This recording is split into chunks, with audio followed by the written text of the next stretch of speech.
Y bien, vamos a dar inicio. Muy buenas noches a todos, bienvenidos a la sala de estudios, el conocimiento de sí mismo.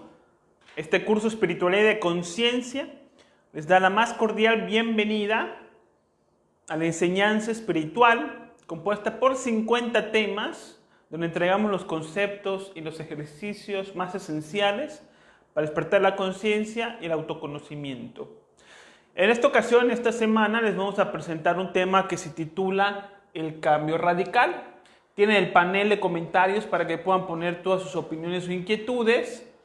Y por supuesto es un conocimiento completamente libre y gratuito. Así que les invitamos a compartir la enseñanza en sus redes sociales y a prestar muchísima atención porque cada tema es clave. Y cada tema describe ciertas cosas que tenemos que comprender si queremos el despertar la conciencia, autorrealizarnos en espíritu, ¿no? Entonces, el tema de esta semana se titula El cambio radical. Entendemos por cambio radical a un cambio profundo y a un cambio permanente, que es el objetivo fundamental de este curso, de este tema y de todos los temas que presentamos en esta sala de estudios presencial y online. El cambio radical. ¿Cuál es el objetivo fundamental de todas las enseñanzas esotéricas, espirituales, herméticas, que podemos encontrar en todos lados? No es otra cosa que no sea el cambio radical. O sea que todos los conocimientos esotéricos lo que plantean es que el ser humano cambie la manera en cómo ve la vida, en cómo piensa, sus valores, sus gustos, sus preferencias, sus costumbres, la manera en cómo siente y percibe la realidad y la pueda percibir a través de una manera más espiritual y consciente. Entonces, todo este curso y todos los temas que hemos visto están hechos para que logremos este cambio radical. Un cambio radical que buscamos de manera consciente, a voluntad, a través del esfuerzo personal. No el cambio radical que puede suceder en la vida de una persona a través de las circunstancias externas y que ocasionan en la persona ciertas impresiones en su psicología que lo cambian de manera mecánica radicalmente. Como pudiera ser a lo mejor una mujer que descubre que su marido le es infiel con su mejor amiga. Al descubrir eso, la impresión, el impacto de ver algo así, influye en toda su psicología, a tal grado que la mujer ya no vuelve a ser la misma con ese hombre y con esa amiga. Cambia radicalmente. Pero no es un cambio consciente, es un cambio mecánico, producto de una reacción de impresiones psicológicas debido al ambiente y a lo que vio. Un cambio mecánico como pudiera ser de una persona que presta dinero, y en algún momento de su vida necesita dinero. Y cuando pide prestado, nadie lo quiere ayudar. Entonces, esta circunstancia puede generar un impacto, un trauma, un complejo en el interior de la persona que va a generar en su vida un cambio radical. Donde la persona se va a decir a sí mismo, jamás en mi vida vuelvo a ayudar a alguien, jamás en mi vida le vuelvo a prestar algo a alguien. Cambia radicalmente debido a las circunstancias. Cuando estamos en aprietos, en apuros, en problemas, en crisis, en adversidades, cuando pasamos por algún accidente cercano a la muerte, surge en nuestra vida un cambio radical. Pero este cambio radical es mecánico y depende de ciertas circunstancias y de una reacción mecánica a ellas, impresiones, complejos, traumas, molestias, odios, condicionamientos, que cambian totalmente a la persona. Por supuesto que no estamos hablando de este tipo de cambio que vemos en mucha gente. Estamos hablando de un cambio consciente, un cambio espiritual, voluntario, a través del esfuerzo personal, que nos permita ser diferentes personas, nuevas personas, radicalmente. Cambiar nuestra manera de vivir conscientemente. Como por ejemplo, un cambio consciente y radical pudiera ser que un hombre, a través de la comprensión de ciertos fenómenos psicológicos en relación a su matrimonio, derivado de esa comprensión, de ese impacto de conciencia que tiene en sus propios estudios, puede generar ese cambio de jamás agredir a la pareja. Cambia radicalmente, pero a través de un trabajo, de un esfuerzo, de una comprensión profunda y directa, cuando uno estudia y observa ciertos fenómenos psicológicos que se aparecen en ciertas circunstancias en relación al matrimonio, que le permite darse cuenta del grave error que es eso, a tal grado que su psicología cambia y jamás en su vida, a partir de ese estudio, vuelve a faltarle respeto a su pareja. Ese es un cambio radical consciente que buscamos en estos estudios y que le queremos dar a entender en este tema. El cambio radical es necesario, tanto a nivel individual como a nivel social. Porque es tanto el egoísmo humano, la inconsciencia humana, el abuso a la naturaleza, que ya nos estamos encontrando en tiempos muy críticos.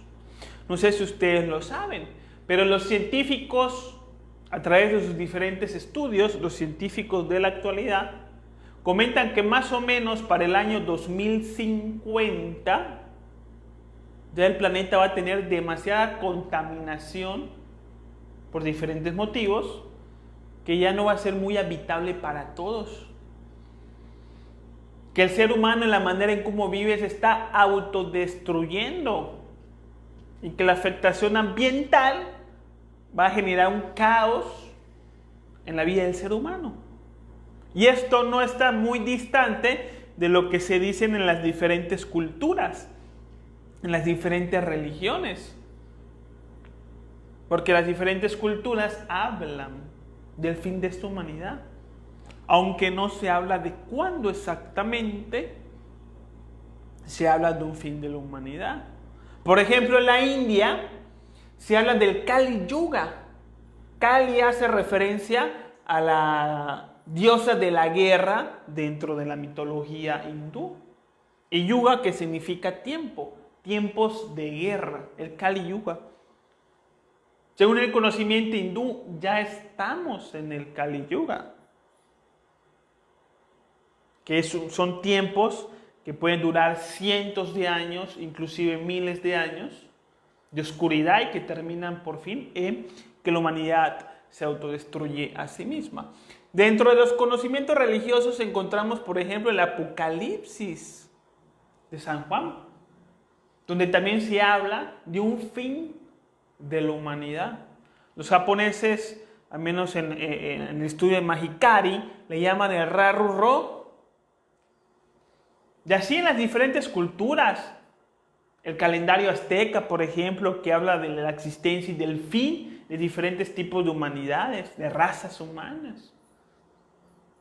En el Popol Vuh, en el Chilam Balam de los mayas, no solamente se habla de la creación de los mundos, de la humanidad, sino también de su fin. Diferentes profetas, como el profeta Nostradamus, que habla también del fin de la humanidad.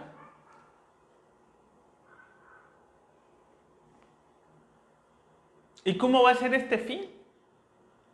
Pues se plantea dentro de algunas escuelas esotéricas como la Gnosis, como esta enseñanza, de que va a ser a través de la exposición magnética de un planeta que se acerca al planeta Tierra, al sistema solar Horus.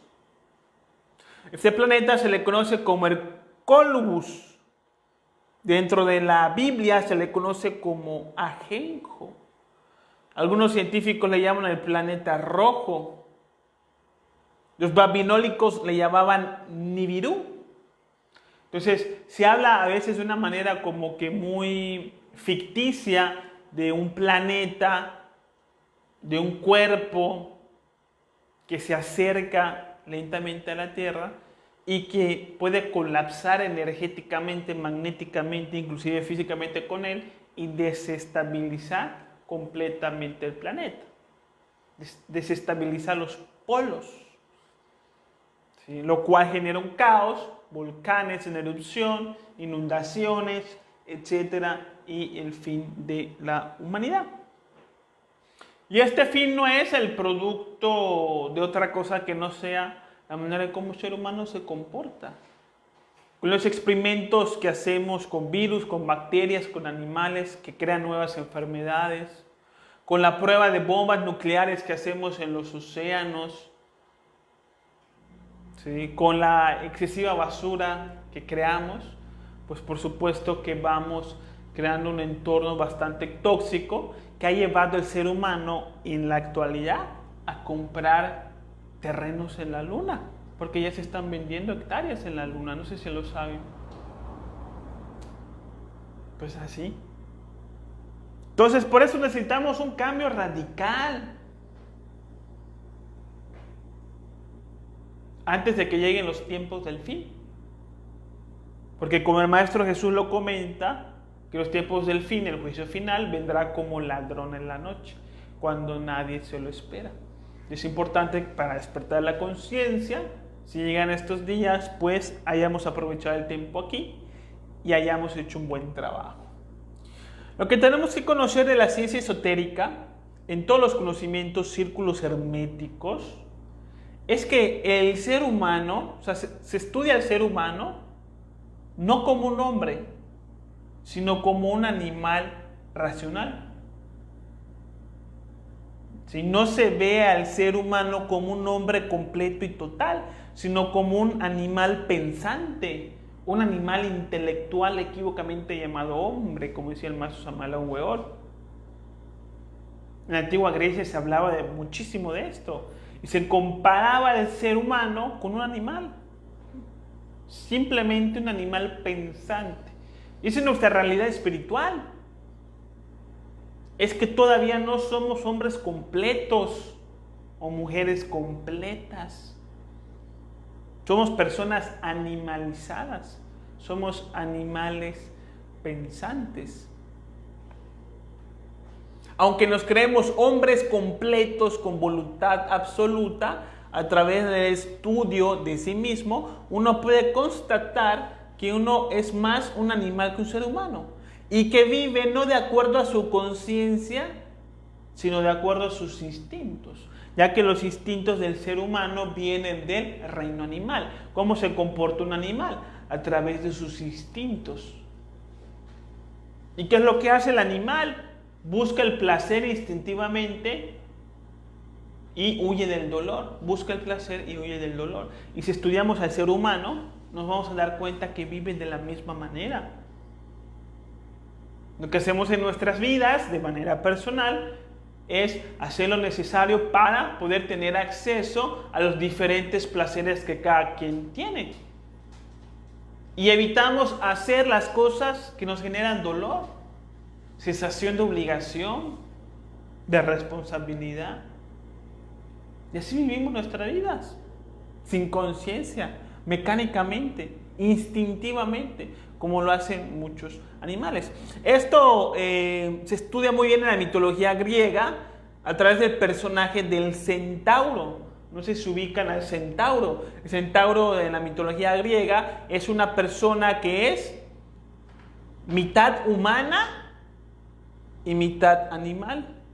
Esta es una representación simbólica y esotérica que no define precisamente la apariencia física de las personas, sino más bien la apariencia álmica de las personas, la condición psicológica, porque es una realidad. No somos hombres, somos centauros.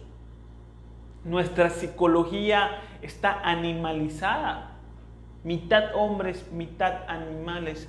Y es por eso que vemos que los seres humanos a veces se comportan iguales o peores que los animales. O sea, la realidad es tan fácil que los animales conviven mejor entre ellos que los mismos seres humanos, ¿o no? Hay más armonía en una selva donde hay diferentes especies de animales que en la ciudad, ¿o no? Porque el ser humano no es un hombre como tal, sino que es un animal intelectual equívocamente llamado hombre. ¿Y qué es un ser humano? Un hombre completo, perdón. Un hombre completo, decimos en estos estudios, es la persona que ha logrado cristalizar su alma humana. Porque como hemos estudiado en otros temas, el ser humano tiene un principio de alma que a través de un esfuerzo, estudio, de una disciplina puede desarrollar. Un hombre es una persona que ha creado el cuerpo astral solar, el cuerpo mental solar y el cuerpo causal solar. Como por ejemplo pudiera ser el Maestro Jesús y el Maestro Buda, que fueron dos personas que se convirtieron en hombres verdaderos porque en su vida tuvieron un cambio radical, porque nunca fueron los mismos. El Maestro Jesús tuvo un cambio radical cuando estuvo en el desierto. Si uno lee la historia de Buda, se va a dar cuenta que también tuvo un cambio radical en su vida, buscando las verdades, cuando se salió de su palacio. Tuvieron un cambio radical, se convirtieron en hombres verdaderos, dejaron de ser animales intelectuales, de actuar, pensar y vivir de acuerdo a sus instintos y lo empezaron a hacer de acuerdo a su conciencia. Entonces, un hombre verdadero es un hombre lleno de virtudes y es un hombre lleno de poder y voluntad. Una persona que es muy generosa, paciente, comprensiva, amorosa, altruista, honesta, responsable, disciplinada, correcta. Pero nosotros no somos así. Si aprendemos a autoobservarnos, nos vamos a dar cuenta de muchísimos defectos psicológicos que tenemos, que hacen que tengamos conducta de animal. Deseos de venganza, ira, codicia, maldad, odio, resentimiento, culpa, reclamo, queja, inseguridad, temor, vergüenza, etc. Son cosas que son posibles en nuestra vida porque en nuestra psicología existen yoes agregados psicológicos que son animalescos. ¿Sí? Por eso cuando uno tiene ciertas orientaciones en el mundo astral y le va mostrando cómo va la psicología de una persona, le muestran figuras de animales. Y a la pereza se la muestran a uno, por ejemplo, con un oso. Y a la lujuria se la presentan a uno como un perro, a la ira como un toro, porque hay una relación completa entre este tipo de conductas psicológicas humanas con los comportamientos de los animales. Lo vimos en el tema del desdoblamiento astral. Entonces, ¿cómo vamos a buscar este cambio radical? ¿En qué nos podemos apoyar para buscar un cambio definitivo? Porque vivimos ansiosos, inquietos, estresados, temerosos, inseguros, molestos, disgustados, apresurados. Necesitamos este cambio radical en nuestras vidas. ¿Cómo lo vamos a lograr? Por un lado tenemos la moral social. La moral social es un conjunto de creencias y de costumbres sociales que están hechos para educar y moldear la conducta humana. Entonces, dentro de la moral social nos enseñan de repente qué es lo que está bien y qué es lo que está mal. Y nos ponen ciertas pautas para saber cómo debemos de comportarnos al momento de relacionarnos con los demás. Entonces, Nos dice que no robemos, que matar está mal, que mentir está mal, que cuando lleguemos a un lugar tenemos que decir buenos días, saludar por educación, que cuando nos presten un servicio tenemos que decir gracias, si necesitamos algo decirlo por favor. Son costumbres sociales, es una educación general y social que nos sirve para poder interactuar entre nosotros. Sin embargo, este tipo de educación tan popular que todos tenemos y que nos hace creer que somos buenos cuando en realidad no lo somos tanto, no sirve para despertar la conciencia. No sirve para generar un cambio radical, sino que en vez de ello genera lo que se le conoce como represión. Ya que la moral social sirve para la personalidad, para moldear la personalidad de la gente, para moldear la conducta exterior, mas no la conducta interior. Entonces uno a lo mejor no miente porque le enseñaron que eso está mal, pero eso no quiere decir que su interior no tenga deseos de mentir. Ahí está vivo el defecto. Uno puede llegar a un lugar y decir buenos días y ser muy educado, pero eso no quiere decir que en su interior no haya odio, maldad, fastidio, inquietud, queja. Uno llega de mal humor a un lugar, no quiere saludar absolutamente a nadie, pero por educación dice buenos días. Cumple con su función, con su rol social, que es importante y que permite cierta interacción, pero que no genera un cambio radical, sino un cambio aparente y que genera represión. Porque las personas que tienen molestias, que no dicen porque está mal reclamar o decir algo negativo, se guardan esa molestia, se va convirtiendo en odio, resentimiento, rencor, hasta que ya no aguantan más y terminan en un acto violento.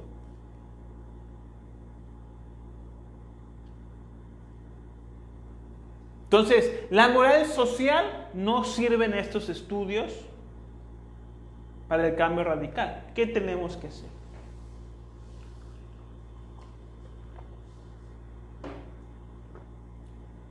Tenemos que aplicar lo que conocemos en estos estudios como la muerte psicológica. Una técnica psicológica que permite a través de la meditación transformar radicalmente el valor que tenemos de algún fenómeno. En la psicología existen aproximadamente, según el maestro Samuel Weor, 10.000 defectos psicológicos, traumas, complejos, etc. Pero de esa multiplicidad psicológica hay lo que se le conoce como los 7 yoes causa, que son los 7 pecados capitales de la Iglesia Católica. Entonces, en el ser humano pueden haber muchísimos defectos, pero como esencia tenemos ira, codicia, pereza, lujuria, gula y envidia. Todos los seres humanos, en mayor o en menor medida. Y el orgullo, por supuesto.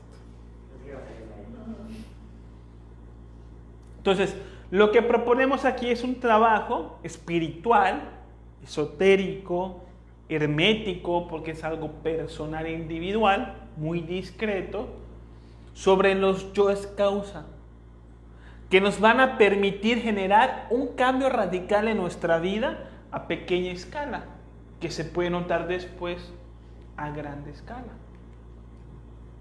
Por ejemplo, estudiamos la ira. ¿Qué es la ira? Son pensamientos, deseos y conductas violentas, compuesto de miles de yoes. Yoes que se molestan. Uno puede pensar en un momento, yo estoy molesto, conmigo nadie se mete, me las vas a pagar, porque escuchamos que un compañero habló mal de nosotros en la oficina, y empiezan todos estos pensamientos a través del sentido de la autoobservación, que es uno de los ejercicios o una de las técnicas básicas para despertar la conciencia. Vamos a ir supervisando la psicología para darnos cuenta en qué momento de nuestro día estamos iracundos, identificados con este defecto psicológico, para poder llevar a la meditación aquello que nos molesta y poder generar un cambio radical en nuestra vida, de acuerdo a la comprensión que podamos tener del defecto. Voy a poner un ejemplo. Supongamos que la mujer, siempre que llega a la casa y ve que en la cocina hay trastes sucios, pone esta cara. Se molesta. Y vienen todos los yoes. ¿Por qué nunca limpian los platos? Son todos unos cochinos. Creen que yo soy su muchacha. Empiezan los pensamientos negativos y violentos, que van a generar al final una confrontación familiar. Si la persona se empieza a autoobservar, se da cuenta de su conducta, que se identificó con la ira, lleva la escena a la meditación para estudiar y comprender, sacar luz de la oscuridad y darse cuenta en qué se equivocó, qué fue lo que pasó. Darse cuenta que nadie le está haciendo daño, sino que uno se hace daño a sí mismo. Que el hecho de que dejen los platos en la cocina no es con la intención de agredirla, sino que ella es quien se siente agredida de esa manera. Es una ilusión de uno. Que molestarse por aquel evento no soluciona absolutamente nada. Que la ira que siente no es culpa de la otra persona, sino es mi responsabilidad y mi sufrimiento por falta de atención plena, de conciencia y autoobservación. Entonces, al final, en la comprensión de esta mujer que va a hacer en su estudio de meditación, va a haber un impacto que puede generar en la mujer un cambio radical. Entonces, al siguiente día, llega la mujer de la oficina a la casa, entra y ve que en la cocina hay platos sucios, pero ya no siente nada. Ya no se molesta, ya no hay disgusto, ya no hay queja, ya no hay ganas de decirle al marido, a los hijos, que son todos unos cochinos, que cómo puede ser.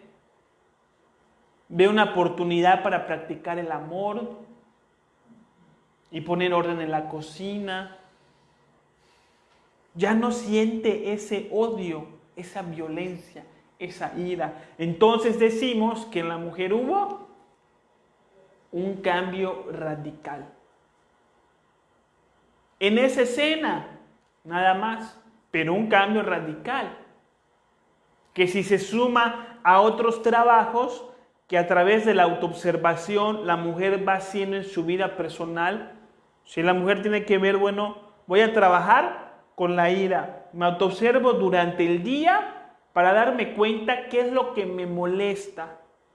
Me molesta que dejen los platos sucios, trabajo eso hasta que eso me deje de molestar. Y ya tuve un cambio radical en eso. Luego puedo buscar otra cosa que trabajar. ¿Qué otra cosa me molesta?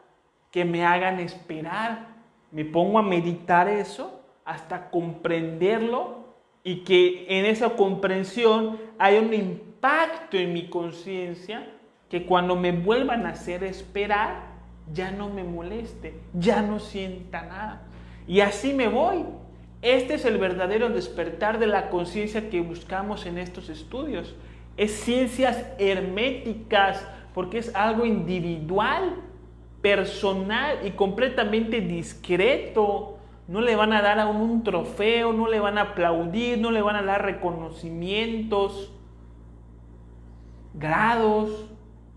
No, es algo completamente discreto, personal y hermético, pero verdadero y profundo.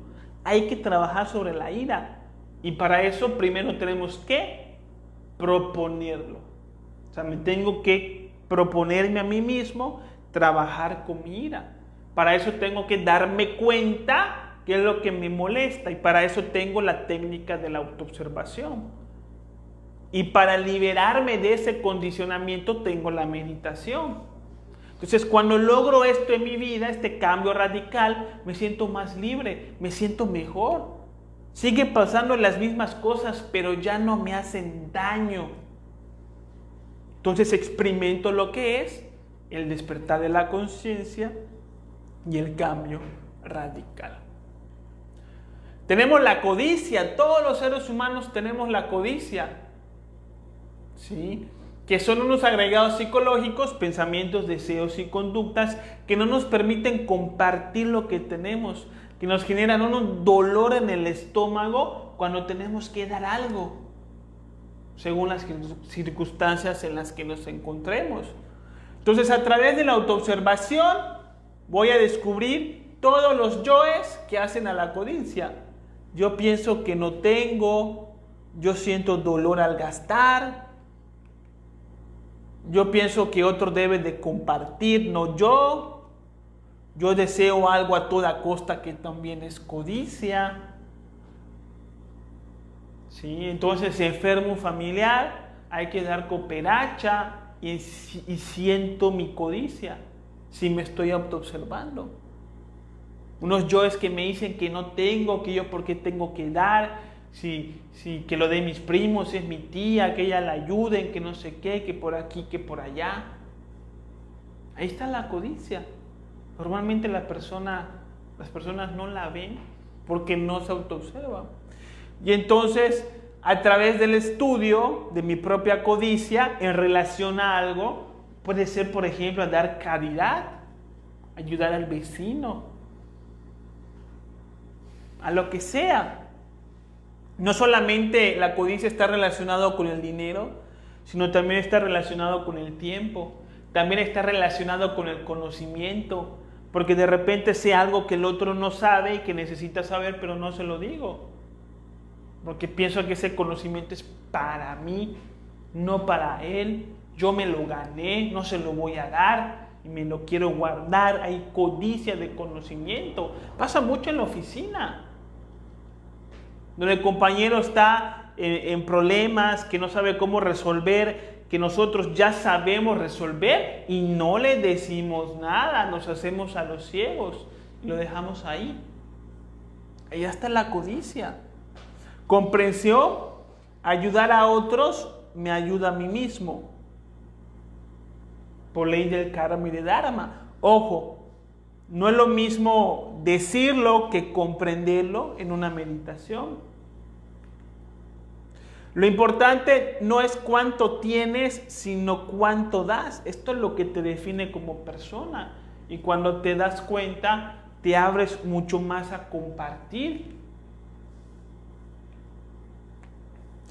Me di cuenta que no quiero compartir en cosas que de repente sí son, que sí son necesarias, pero luego ando gastando de más en ocios y entretenimientos. Y me di cuenta de que ese sentimiento de que no tengo para ayudar es una mentira. Entonces, si estudio en mi vida, es la codicia, llega a una comprensión y a un cambio radical. Porque cuando me vuelven a pedir dinero, cuando me piden un conocimiento, tiempo, un favor, ya no siento ese dolor en el estómago de no puedo, porque siempre yo, es que yo no tengo, porque me piden a mí. Desaparece y logramos el cambio radical. Tenemos el orgullo, que es un complejo de superioridad. Yo me siento ofendido, yo sí merezco y los demás no, yo sí tengo la razón, yo valgo más que los demás, yo me lo he ganado, yo sí puedo, ustedes no pueden, si yo lo hubiese hecho, yo lo hubiese hecho muy bien. Tenemos que autoobservarnos y darnos cuenta en qué momento estamos identificados con todos los yoes del orgullo. El orgullo es lo que nos lleva a sentirnos ofendidos. Cada vez que me siento ofendido, estoy identificado con el orgullo. Es una técnica para que ustedes puedan en su autoobservación darse cuenta de ese defecto en sus vidas. Cada vez que me ofendo, es porque estoy identificado con el orgullo. Fulanito habló mal de mí, me molesté, pero me molesté porque lo que me dijo me ofendió. Entonces primero está el orgullo y después está la ira como una reacción agresiva de venganza por ley de la armonía que intenta neutralizar la circunstancia.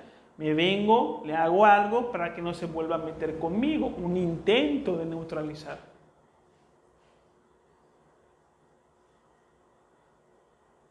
Si llevo la escena, la meditación, comprende la comprensión, genera un cambio radical en mi vida, de tal manera que cuando vuelvan a hablar mal de mi persona, ya no me duele, ya no me importa, ya no siento ganas de pelear, reaccionar, discutir, reclamar, decir, hacer. Ya no me inquieta, ya no me quita el sueño, ya no me pone de mal humor. Hubo en mí un cambio radical. ¿Qué tengo que comprender en relación al orgullo? Que el ego es siempre el que se ofende. Que no conozco el proceso espiritual de los demás. Porque a veces creemos que los demás valen menos que nosotros. Y eso no es así. Aunque tengan una posición económica tal vez poquito más limitada, su proceso espiritual puede ser mucho más avanzado que el nuestro. Siempre creo tener la razón, que el otro es el que está equivocado, es el orgullo. Tengo que darme cuenta que realmente no sé muy bien sobre el tema. Vean el orgullo en la gente, en uno mismo. Llega la pandemia, todos se convierten en doctores, en científicos. Empieza una guerra mundial, todos se convierten en políticos, en expertos, en religión. Y así cada cosa que pasa en el mundo social, a uno le da por hablar y opinar y decir como si uno fuese un experto. Hay que ver eso y trabajarlo, por supuesto. La gula, impulso de comer más y además de comer comida chatarra. Todos los yoes de los refrescos, de las cervezas, de los que se quieren comer un taco más, del picante en exceso, etcétera, que generan al final una indigestión. Si yo estudio y comprendo el dolor estomacal que me da cada vez que como ciertas cosas, puedo generar un cambio radical de tal manera en que renuncio a ese tipo de alimentación que me hace daño. Darme cuenta que, por ejemplo, los refrescos me producen una adicción y que luego ya no puedo comer si no hay un refresco en la mesa. Me doy cuenta de este condicionamiento que ya tengo a tal grado que hay un impacto en mi conciencia donde ya me quiero salir de ahí y quiero abandonarlo por completo. Que la cerveza daña a mi organismo en general. Entonces va habiendo un cambio radical en mi manera de comer. Voy cambiando ciertas cosas de acuerdo a mi comprensión. La lujuria, ni qué decir. Los deseos sexuales incontrolables con fantasías sexuales, con fantasías mentales, lleno de yoes. Hay un tema exclusivo de la lujuria donde vamos a profundizar muy bien en todo lo que podemos ver en relación a la sexualidad humana. Yoes que imaginan, yoes que desean, yoes que nos hacen sentir enamorados de la vecina, de un compañero de trabajo, de alguien que conocemos. Hay que estudiar y darnos cuenta en qué momento nos estamos sintiendo enamorados de una determinada persona. Comprender que lo más importante es el alma y no el cuerpo. No dejarnos llevar por las apariencias. Comprender que tal persona no es para uno como para consentir deseos sexuales en relación a esa persona. Comprender que la fantasía me destruye la mente, me genera adicción, distracción, déficit de atención. Si me pongo a comprender todas estas cosas, puedo generar un cambio radical en mi vida. De tal manera en que si siento equivocadamente deseo sexual por una compañera de trabajo, lo llevo al campo de la meditación y genero un cambio radical en mi vida. Cuando regreso a la oficina, veo a la chica, pero ya no siento nada. Ya no siento deseo sexual. Porque ya hubo un cambio radical en mi vida que me permite tener un equilibrio sexual. Y tener esta energía disponible para la pareja, si la hay, o para cuando llegue. La envidia. El deseo de ser como alguien o de tener los bienes de alguien. Estamos llenos de envidia. Existen muchísimos yoes que tenemos que autoobservar y darnos cuenta. Yo quisiera tener el dinero de tal, yo me imagino que cómo será ser como tal persona, me gustaría tener lo que tiene tal persona. Existe. Yo lo he observado en mi psicología, por ejemplo, que me dedico al campo de la construcción, como tengo amigos que tienen grandes constructoras, que tienen muchas horas de construcción, que mueven mucho flujo de dinero, de efectivo. Y de repente yo me pongo a pensar, ¿y cómo será ser como tales personas? Todo ese dinero, esas obras, esa empresa, y me pongo a comparar lo que yo tengo con lo que ellos tienen. Ahí está la envidia. A través de la autoobservación uno se da cuenta. Y si bien puede aplicar la muerte en marcha diciendo, madre mía, mátame este defecto, y poniendo atención plena en lo que uno hace, pues se puede llevar la escena al campo de la meditación para generar el cambio radical.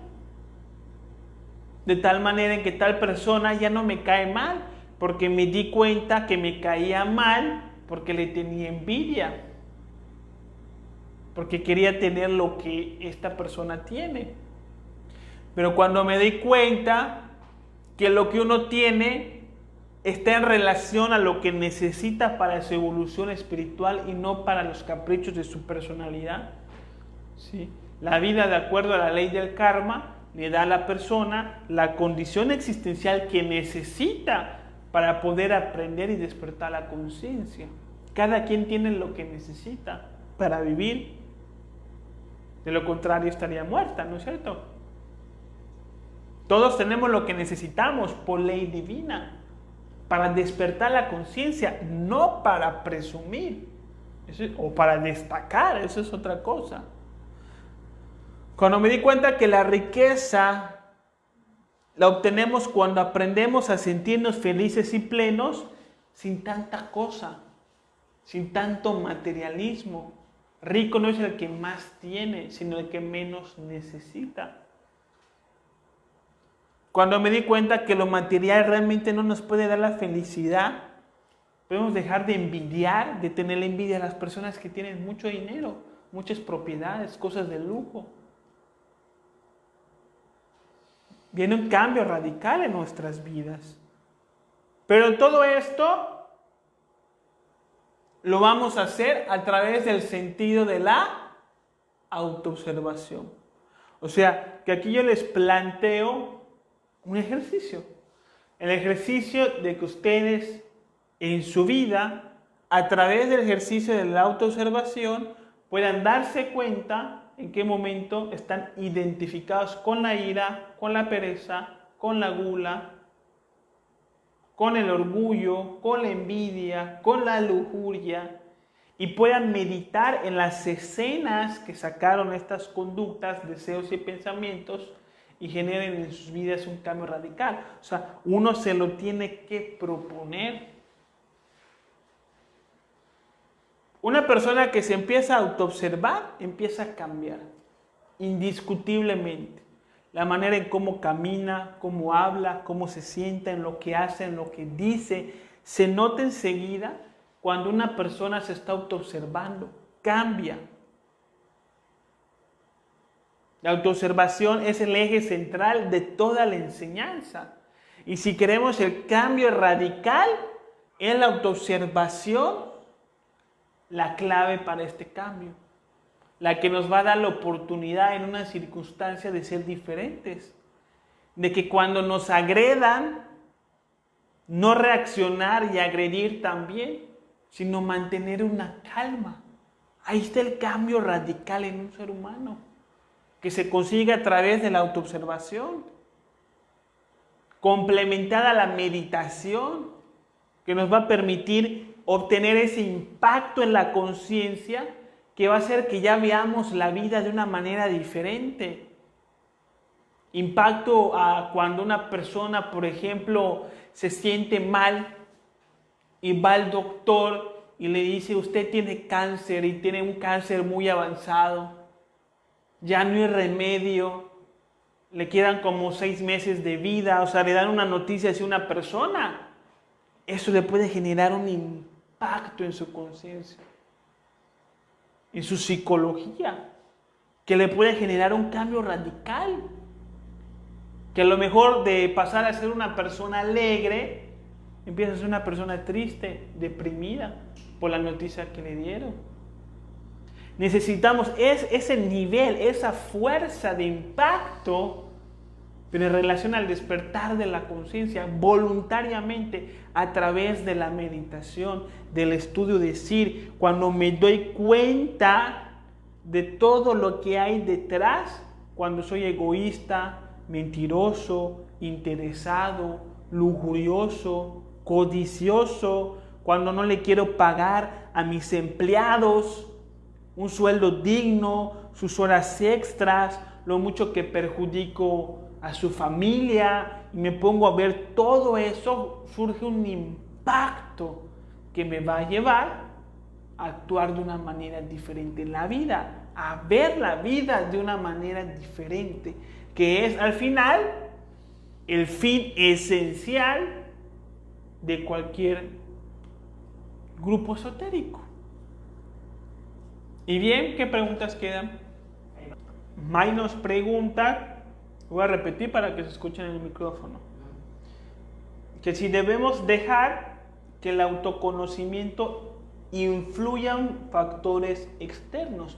Por supuesto que sí. No podemos autoconocernos sin la influencia exterior, porque es la influencia exterior que saca las diferentes estructuras psicológicas que nos van a permitir el autoconocimiento. ¿Sí? O sea, nosotros nos autoconocemos en relación siempre de lo que está pasando afuera. Porque cuando cambio de entorno exterior, cambio también de ciertos aspectos psicológicos. Y no soy el mismo cuando estoy en la casa que cuando estoy en la oficina. Entonces tengo que autoobservarme en relación a lo que está pasando afuera. Ahora, lo que no debemos permitir, May, es que las circunstancias externas moldeen nuestro carácter. Nosotros siempre debemos estar en paz, tranquilos, con un bienestar natural, pase lo que pase afuera. No debemos de molestarnos, disgustarnos, porque pasó alguna circunstancia, porque este dijo, porque este no dijo. No debemos permitir que las circunstancias externas nos afecten, pero sí hay que permitir que las circunstancias externas lleguen para saber cómo nuestra psicología se va a mover en relación a esos eventos que nos van a permitir el autoconocimiento. Aquí hay otra que dice: cuando vemos que nuestro cambio radical está mal enfocado, ¿qué debemos hacer? Porque siento que los humanos solos nos hacemos daño. Exactamente, May, hay mucho cambio radical, pero es mecánico, egocéntrico e inconsciente. Cambiamos para mal, para peor, nos volvemos más egoístas. Y aquí lo que tenemos que hacer, pues fue lo que ya expliqué. ¿sí? Aprender a autoobservarnos y a meditar cada escena de nuestra vida que nos hace sentir inquietos, molestos, disgustados, sentimientos de culpa, etc. ¿Debemos suprimir nuestros yoes animalescos o solo convivir con ellos? Mike, lo que planteamos en estos estudios es observar, estudiar y comprender estos yoes animalescos. La comprensión nos va a dar una liberación de la influencia de estos defectos. Cuando comprendo la ira, ya puedo optar por una conducta diferente. Hasta que no la comprenda, siempre voy a ser víctima de la ira. Entonces, lo que nosotros proponemos es observar, estudiar, comprender los defectos para liberar la conciencia de su actividad. No debemos de suprimirlos en su totalidad. Los podemos suprimir por cuestiones que a veces son emergentes y necesarias, como si a un hombre le da ganas de pegarle a la mujer, pues de repente tiene que suprimir esa conducta y no llegar al acto que pudiera desencadenar una tragedia.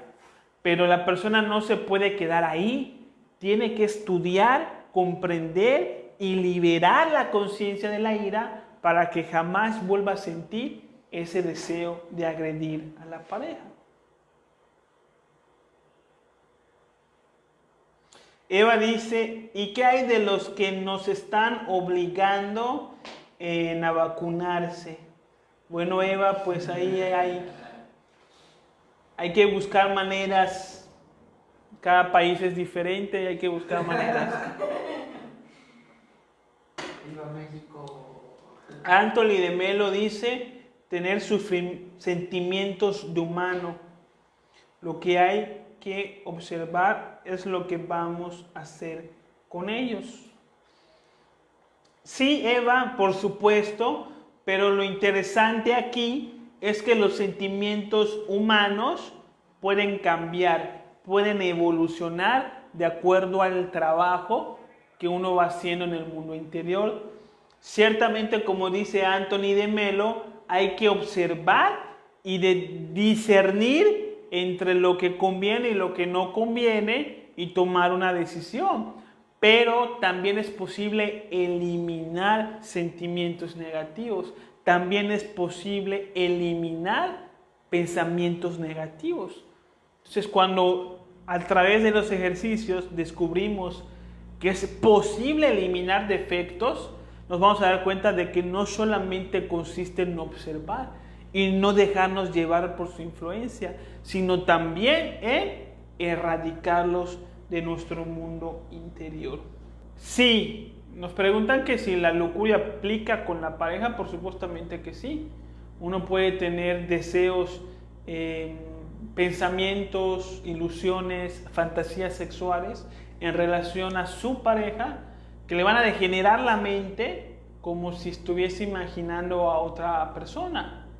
Entonces, por supuesto que la lujuria también está presente en relación a la pareja. Entonces, uno tiene que aprender a estudiar la sexualidad, entender cuál es la función que cumple en la vida de una persona y darle ese uso, ese espacio, ese respeto, ¿no? Y aquí vamos a hablar en otros temas de cómo tener una sexualidad consciente con la pareja, para que vayamos a discernir de lo que es un deseo, de lo que es la pasión animal y lujuriosa, de lo que pueden ser en emociones de tipo superior que nos acercan más a la realidad del amor, ¿no? Listo, pues es todo. Muchas gracias a todos por estar aquí. Nos vemos la próxima semana y pues pónganlo en práctica. Pónganlo en práctica, se tienen que decidir a hacerlo, ¿sí? Y van a ver resultados. Hermano, muchísimas fuerzas, muchísimas bendiciones y pues muchas gracias. Nos vemos la próxima semana.